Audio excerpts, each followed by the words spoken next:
नमस्कार साथियों, फिर से हमारे चैनल में आपका स्वागत है। सर्जन और विनाश प्रकृति का नियम है, कोई भी इसका अपवाद नहीं है। इस बात को इस तरह से समझाया जा सकता है कि धरती पर आई प्रजातियों में 99.9% विलुप्त हो चुकी है। इस वक्त मौजूद प्रजातियां 0.1% ही है, जिनमें से इंसान भी शामिल है।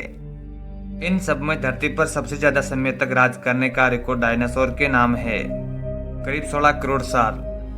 वहीं पृथ्वी के सबसे अक्लमंद जीव इंसानों का अस्तित्व महज 20 लाख साल पुराना है। ऐसे में सवाल उठता है कि क्या इंसान धरती का सबसे ज्यादा वक्त तक राज करने का डायनासोर का रिकॉर्ड तोड़ पाएंगे? जाहिर तौर पर इसका कोई सीधा और सटीक जवाब नहीं हो सकता, सिर्फ अनुमान लगाए जा सकते हैं। और अनुमान लगाने के लिए पहले यह समझना जरूरी है कि डायनासोर 16 करोड़ साल तक अपना वजूद बचाने में कामयाब कैसे रहे। यह महज सहयोग था या इसकी कोई खास वजह थी? आइए दोस्तों, पहले इस जानकारी की कोशिश करते हैं। तो दोस्तों, वीडियो की शुरुआत करते हैं। और दोस्तों, अभी तक आपने हमारे चैनल को सब्सक्राइब नहीं किया है तो जरूर करना। डायनासोर धरती का सबसे अधिक ताकतवर थे। वह जंगल राज का दौर था, यानी कमजोर किसी का शिकारी बन जाएगा और ताकतवर राज करेगा।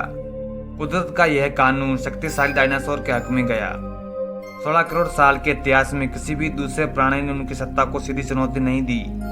डायनासोर शाकाहारी और मांसाहारी दोनों किस्म के थे, मतलब कि फूड सप्लाई चेन संकट जैसा भी कोई भी मसला नहीं था, जो ज्यादातर प्राणी की विलुप्ति का एक अहम कारण रहा। पर्यावरण स्थितियां भी उनके अनुकूल थी। डायनासोर गर्म रक्त वाले थे और फुर्तीले भी थे। वे किसी भी प्राणी के आवास या इलाके पर कब्जा करने में सक्षम थे, अपनी बेपनाह ताकत की वजह से। डायनासोर ने ऐसा कोई भी आविष्कार नहीं किया जो उनके वजूद के लिए चुनौती बनता। वह करोड़ों साल तक पृथ्वी पर राज करने के बावजूद भी जानवर ही रहे। उन्होंने इंसानों की तरह कोई भी तरक्की नहीं की। शायद उनकी यह अज्ञानता ने उनके लिए एक ढाल का भी काम किया। उन्होंने पर्यावरण में कोई भी बड़ी छेड़छाड़ नहीं की, लिहाजा लंबे वक्त तक कुदरत का कहर भी उन पर नहीं बरपा। अब अगर डायनासोर की तुलना में मानव जाति को देखें तो यह अपने महज 20 लाख पुराने इतिहास में कई भीषण झंझावातों से जूझ चुकी है। कुछ आपदाएं कुदरत की थी तो कुछ को इंसानों ने ही खुद ही न्योता दिया, और यह सिलसिला आज भी बदस्तूर जारी है। आज से करीब 9 लाख साल पहले हमारी पूरी नस्ल खत्म होने के कगार पर पहुंच गई थी। उस समय हमारी आबादी अचानक करीब 98% घट गई और पूरी दुनिया में सिर्फ 1300 ही इंसान बचे थे। यह भयानक स्थिति करीब 1 लाख साल तक रही और इस दौरान हमारी तादाद में कोई बढ़ोतरी नहीं हुई। ओजोन परत का संकट भी इंसानों के वजूद के लिए बड़ा संकट बन गया था। पर्यावरण में यह कुदरती परत इंसान को यह सूर्य की हानिकारक किरणों से बचाती है, लेकिन इसमें एक बड़ा छेद हो गया था, जिसका वैज्ञानिकों को पता चला साल 1985 में। हालांकि सभी देशों ने मिलकर जरूरी कदम उठाए और इस संकट को काफी हद तक टाल दिया गया है। आइए अब जानने की कोशिश करते हैं कि मानव जाति कब और कैसे विलुप्त हो सकती है। इंसानों के लिए सबसे बड़ा संकट एस्टेरॉयड का माना जाता है। डायनासोर की विलुप्ति की वजह भी एस्टेरॉयड का धरती से टकराना ही था। उससे डायनासोर की आबादी का एक हिस्सा खत्म हुआ, लेकिन एस्टेरॉयड के टकराने से पर्यावरण में जो बदलाव हुए उन्होंने डायनासोर का अस्तित्व मिटा दिया। और दोस्तों, यह खतरा मानव जाति के सामने भी है।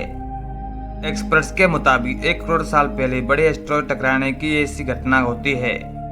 हालांकि अमेरिका की स्पेस एजेंसी ने कुछ साल पहले एक प्रयोग किया था, जिसमें टक्कर मारकर एस्टेरॉयड की दिशा को बदल दी गई थी। यह एस्टेरॉयड के खतरे को कम जरूर करता है, लेकिन पूरी तरह से खत्म नहीं।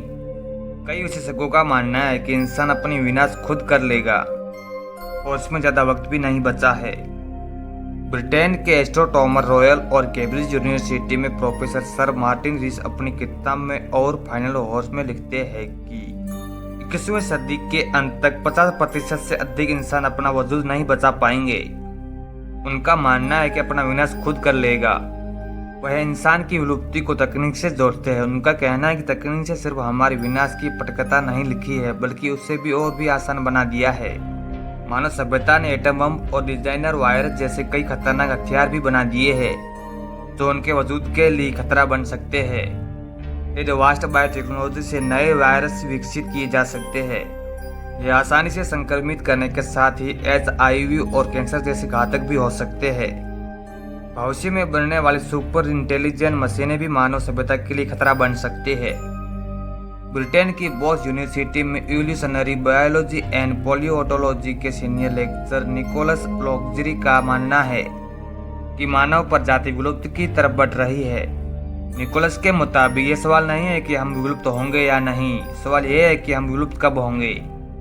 निकोलस का कहना है कि इंसानों जैसी बड़ी और गर्म खून वाली प्रजातियां पर्यावरण के बड़े बदलाव में झेल नहीं पाती है, तो मेंढक और सर्प जैसी प्रजातियां आसानी से कर लेती है। मेंढक और सर्प बिना भोजन के भी महीनों जीवित रह सकते हैं, लेकिन इंसान के मामले में ऐसा नहीं है। डायनासोर की तरह इंसानों को भी नियमित तौर पर ढेर सारा भोजन चाहिए। अगर ज्वालामुखी, हिमयुग और उल्कापिंड के फूड सप्लाई चेन में किसी किस्म की रुकावट आती है तो इंसान खतरे में आ सकते हैं, जैसे ही डायनासोर आए थे। हो सकता है कि खुद इंसान से होने वाले सबसे भीषण पर्यावरणीय बदलाव को झेल ले और उनके हिसाब से खुद को ढाल ले तो उनका वजूद बच जाएगा। जैसे कि उड़ने वाले डायनासोर की प्रजातियां आज भी पक्षियों में बदल गई है। वैज्ञानिकों का मानना है कि अगर हम आम स्तनपायी प्रजातियों वाले होते तो हमारा अभी भी 7 लाख साल तक अभी भी जीना तय था, लेकिन हम जाहिर तौर पर आम नहीं है, हम खास है और एक खुशनसीबी हमारी बदनसीबी भी बन सकती है। हो सकता है कि हम अगले करोड़ों साल तक धरती पर राज करें, लेकिन यह भी मुमकिन नहीं कि अगले कुछ 100 सालों में ही अपना वजूद मिटा ले। हम बेशक फिलहाल दुनिया की सबसे अक्लमंद प्रजाति है, लेकिन हमें नहीं मालूम है कि इन दोनों में हमारा स्थायी क्या है। तो दोस्तों, यह जानकारी आपको कैसी लगी? अगर अच्छी लगी तो लाइक और कमेंट जरूर करें, और दोस्तों ऐसे ही वीडियो देखने के लिए हमारे चैनल को सब्सक्राइब करना ना भूलें। मिलते हैं दोस्तों नेक्स्ट वीडियो में, तब तक के लिए जय हिंद, जय भारत।